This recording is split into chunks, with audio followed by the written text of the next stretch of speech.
కార్యక్రమంలో పాల్గొన్నటువంటి ప్రతి ఒక్కరికి, మన వేదిక మీద ఉన్నటువంటి వాళ్ళు మీరందరూ మీకు తెలియకపోవచ్చు, అందరూ కూడా పెద్దవాళ్ళు, వయసు రీత్యా కాదు చదువు రీత్యా. మరి డాక్టర్లు అయ్యండి, మీ పాఠశాలకు వచ్చి తెలుగు భాష యొక్క గొప్పతనాన్ని మీకు అందరూ కూడా తెలియజేసి ఆ భాషాభిమానాన్ని మీలో రగిలించడమే ప్రధానమైన ఉద్దేశంగా జనవిజ్ఞాన వేదిక అనేక కార్యక్రమాలను చేపడుతూ ఉంది. మరి అలాంటి కార్యక్రమాల్లోనే భాగంగా ఈరోజు మన పాఠశాలకి డాక్టర్ శ్రీను నాయక్ గారు, మన రామచంద్రారెడ్డి హాస్పిటల్ ఉంది కదా, మీరు వినుంటారు, అదంతా కూడా పేదలకు సంబంధించిన వైద్యం ఎక్కువ చేస్తారు, తక్కువ ఖర్చుతో మన చేసి పంపిస్తూ ఉంటారు.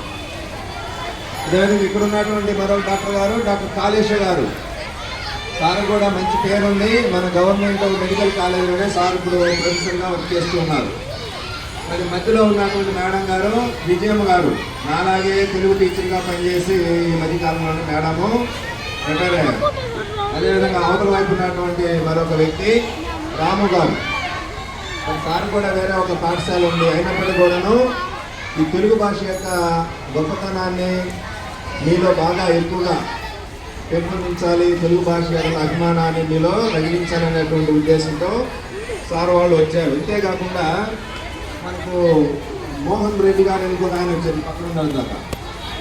మరి మీరందరూ కూడాను ఎన్నో పనుల్లో ఉన్నప్పటికీ కూడాను ఈ కార్యక్రమాన్ని మన పాఠశాలను ఎంచుకొని ఇక్కడ చేసినందుకు వారికి, అదేవిధంగా మన పాఠశాల ఇన్ఛార్జి ప్రధాన ఉపాధ్యాయులు రవీంద్ర సారు కదా, మరి ఇన్ని పనులు ఉన్నాయి, మీరందరూ కూడా ఇంటికి వెళ్ళేటువంటి సమయం అయినప్పటికీ కూడా మిమ్మల్ని అందరినీ నియంత్రించి ఇక్కడ కూర్చోబెట్టి ఈ కార్యక్రమాన్ని ఈ 4 మాటలు చెప్పి మేము పంపిస్తున్నాం. అంటే దీన్ని బట్టి ఏం చేయాలి, మీరు తెలుగు భాషను బాగా నేర్చుకుంటారా లేదా, తప్పులు లేకుండా రాస్తారా లేదా, దోషాలు లేకుండా మాట్లాడతారా లేదా. కాబట్టి మన మాతృభాషే మన తెలుగు భాష కదా, మన అమ్మ మాట్లాడిన భాష కాబట్టి దానిని మనం మాతృభాష అంటాం. ఇప్పుడు ముస్లిమ్స్ ఉన్నారు, వాళ్ళ ఇంట్లో వాళ్ళ అమ్మ వాళ్ళు ఉర్దూ మాట్లాడతారు అనుకోండి, వాళ్ళ మాతృభాష ఏదవుతుంది, ఉర్దూ, తెలుగు కాదు అప్పుడు. కాబట్టి మన అమ్మ ఏ భాష అయితే మాట్లాడుతుందో ఆ భాషనే మనము మాతృభాష అంటాము. మరి అమ్మ అంటే మనందరికి ఇష్టం ఉందా లేదా, మరి అమ్మ మాట్లాడిన భాషని మనం కూడా అంతే ఇష్టంతో నేర్చుకోవాలా లేదా. అది ఎప్పుడైతే మనము మన అమ్మని మర్చిపోతామా, మరి మన భాషను మర్చిపోవచ్చా, మాతృభాషని.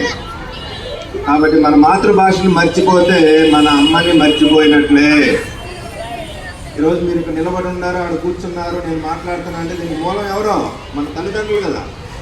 అందువల్ల మాతృదేవో భవ అన్నారు, మొదటి స్థానం తల్లికి ఇచ్చారు. మొదటి గురువు ఎవరు మనకో, తల్లి అంటే అమ్మే. అమ్మే కదా మన తల్లి మంచి చెడ్డ చేసేది చెప్పేదంతా కూడా. కాబట్టి అలాంటి అమ్మ భాషని మనము అభిమానంతో ఇష్టంతో నేర్చుకోవాలి. మీరు ఎన్ని భాషలైనా నేర్చుకోండి, ఏ మీడియం అయినా చదవండి, కానీ మన మాతృభాషని, మన అమ్మ మాట్లాడిన భాషని ఎట్టి పరిస్థితుల్లో కూడా మర్చిపోకూడదు. అదేవిధంగా మనం సంతకాలు పెడుతుంటాం, అందరూ కూడాను ఆంగ్ల భాషలో పెడుతూ ఉంటారు. ఆంగ్లం నేర్చుకోవడం మంచిదే, దానికి ఏం వ్యతిరేకం కాదు, కానీ మన ఆంధ్ర భాషని మర్చిపోకూడదు. ఆంధ్ర భాష అంటే ఏంటి, తెలుగే, తెలుగునే ఆంధ్రము అని కూడా అంటారు. మనది ఏ రాష్ట్రం, ఆంధ్రప్రదేశ్ కదా, తెలుగు మాట్లాడేటువంటి ప్రాంతం